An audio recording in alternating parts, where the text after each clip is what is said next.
Well, hello, everybody. It's Thursday all day, as my Nana would say, in my Kamala baseball shirt. Anybody that sold one of these Kamala shirts, I bought.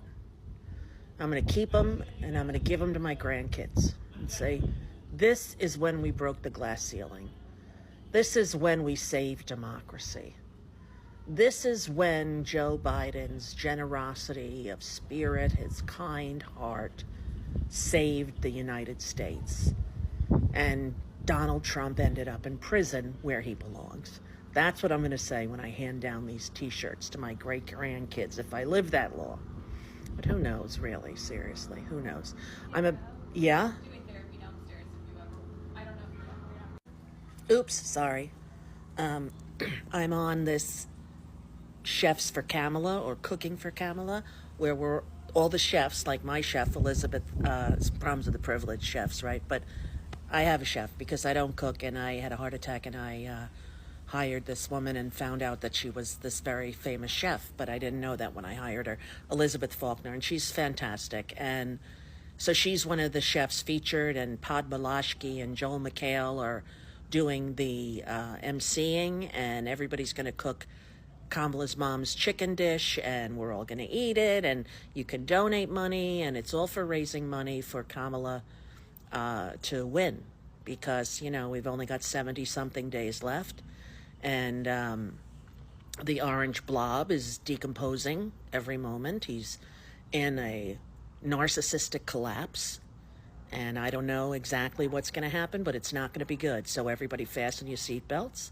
and vote and get your friends to vote. And remember, the president is a representation of who we are as a nation. Who we are as a nation. Are we Donald Trump, hateful, vindictive, merciless, lacking grace?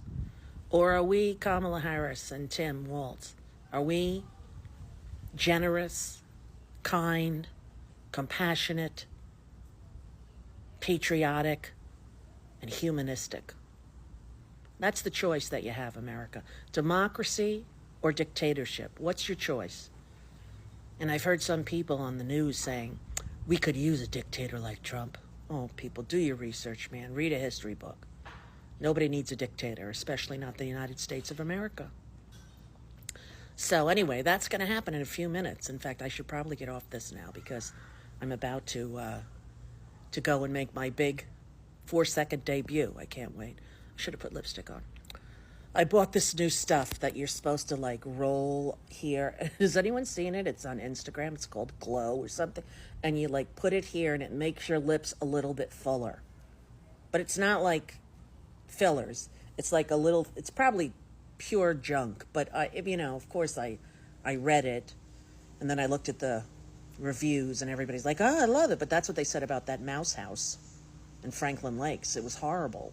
It was on the freeway, on 287. It would be like being on the 405. Imagine you rent a house, you open your backyard, and it's the 405. That's what happened to us. In the mouse house. Mouse, carpenter ants, fruit flies. It wasn't what I dreamed of. I dreamed it was like a Martha Stewart resort-type experience. No. Nothing close. Nothing close.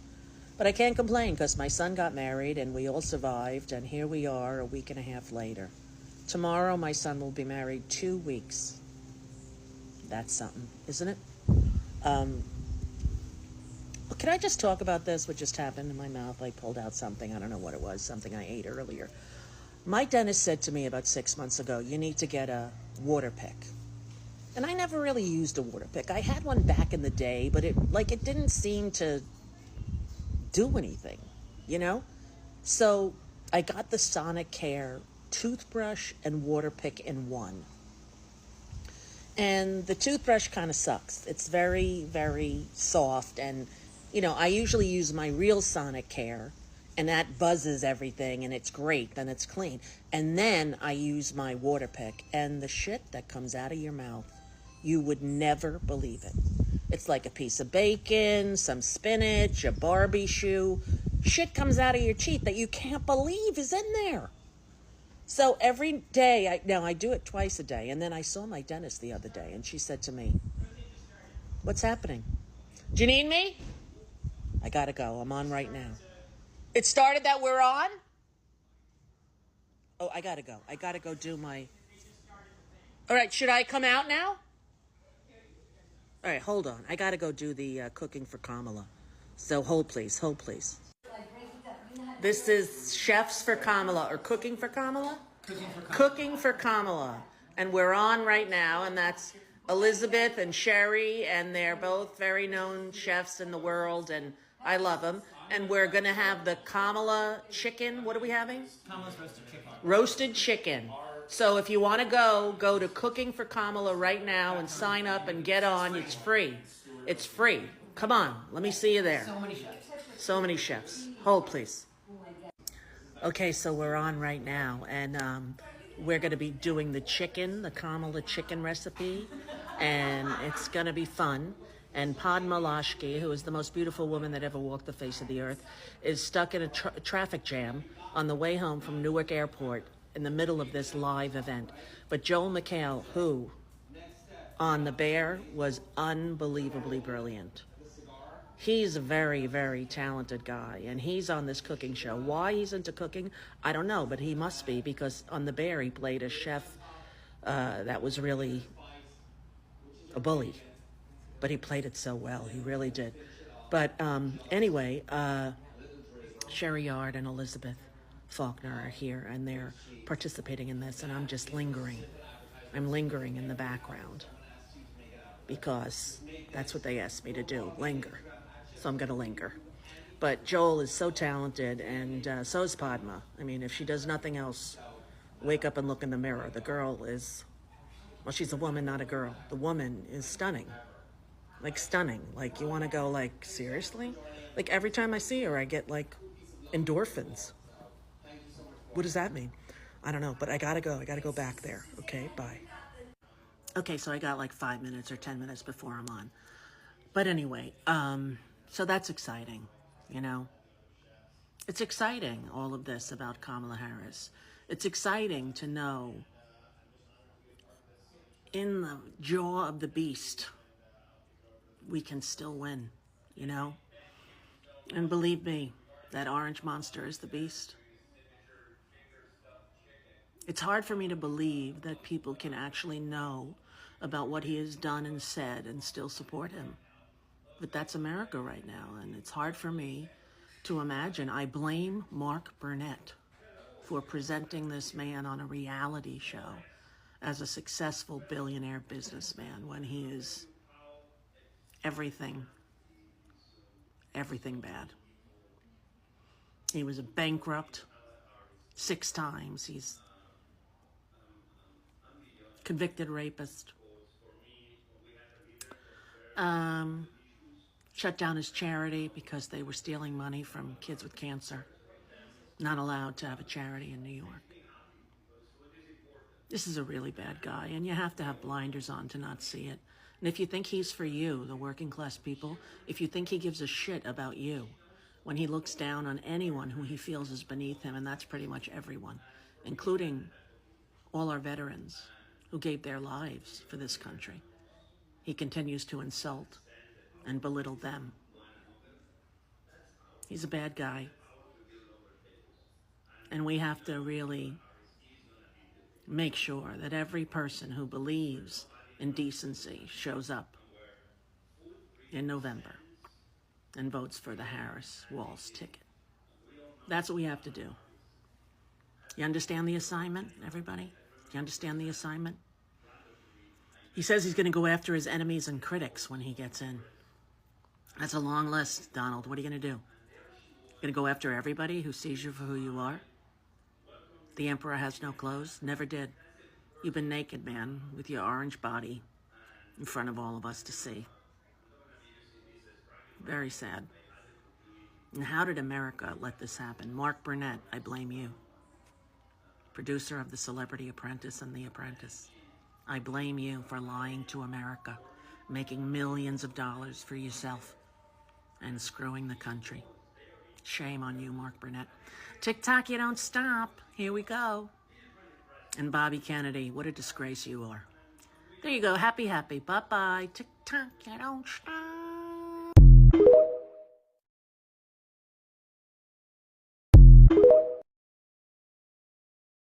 Well, what I'm gonna tell you about these Eastern European escort girls is what they really don't care about nobody. And you know, most of them are definitely even racists.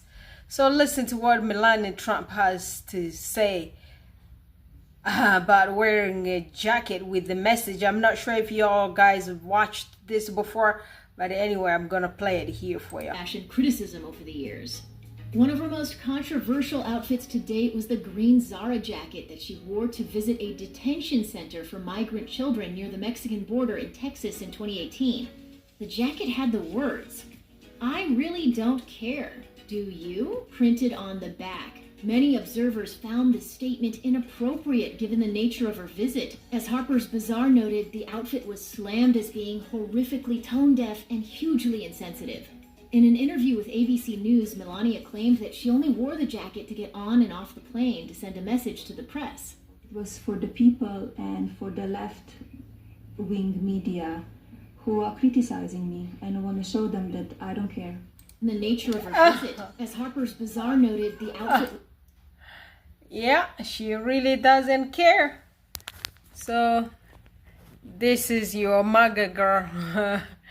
A MAGA First Lady. Oh, guys. Rosie O'Donnell has some message here for y'all guys. Remember to vote. November 5th. It's coming. So get ready. Because all this I don't care. I guess she doesn't care about you. She doesn't care about your children. Doesn't care about even her own son. This lady's supposed to be your first lady, right? Yeah, there's a message here that Rosie O'Donnell has for y'all guys. I'm gonna play, so I'm gonna talk to y'all guys again later. I really don't care. Oh my goodness. I never seen that before. I mean, this is the first lady. This lady's supposed to be like an ex-first lady of the United States of America, and she used to be the first lady of the United States of America. And that's how she sends her message to children that she's going to visit, no matter what it is. If she just wanted to give a message to the press, why wear it on a particular visit where you were going to visit some Mexican children? I mean, yeah. Mexican or Hispanic South American children, or mixed together, black by Espanol, all those ones together. So this really tells you about these escorts from Eastern Europe. They have no heart. All they care about is them. They don't care about anyone else. And it tells you, I really don't care. Yeah, there it is. Printed on the back. Many observers found the statement inappropriate. Listen to it one more time. Visit. As Harper's Bazaar noted, the outfit was slammed as being horrifically tone-deaf. Do you? Printed on the back. The jacket had the words, "I really don't care. Do you?" printed on the back. Many observers found the statement inappropriate given the nature of her visit. As Harper's Bazaar noted, the outfit was slammed as being horrifically tone-deaf and hugely insensitive. In an interview with ABC News, Melania claimed that she only wore the jacket to get on and off the plane to send a message I to really the press. don't care. It's for the people and for the left-wing media who are criticizing me, and I want to show them that I don't care. Who's criticizing you? Come on. These escorts. Melania Trump chose to wear a pith helmet, a garment that carries a lot of historical baggage while visiting Africa. This seriously problematic fashion statement did more than just turn some heads. Publications including The Guardian and the New York Times wrote about it, making it abundantly clear that the headwear was impossible to ignore. The conversation explained that the pith helmet harkens back to a colonial tradition of white safari tourists visiting Africa to take part in poaching, trophy hunting, and exploitation, stating, "Melania Trump's pith helmet was never just a hat to keep off the sun. It is a symbol of how race and colonialism ghosts shape the African landscape when it comes to safari, poaching, and trophy hunting." Matthew Caratenuto, an African Studies coordinator at St. Lawrence University, took to Twitter to further explain the issue, writing, "It's like showing up to a meeting of African American cotton farmers in a Confederate uniform." So for all of y'all guys who are wondering how this lady was married to a racist, there you go. Yep, those little tiny 2 videos showed you exactly who this woman is, who this escort lady is. Yep. And I'm telling you,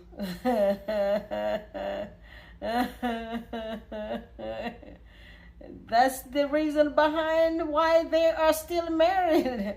After all those years, after all the cheatings and all the porn star, including everything, she's still there because guess what? They believe in the same thing.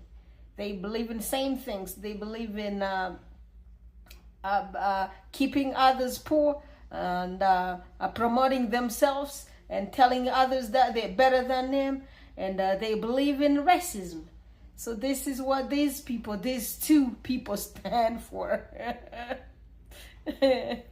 Yeah, but nothing really surprises me because I already told you.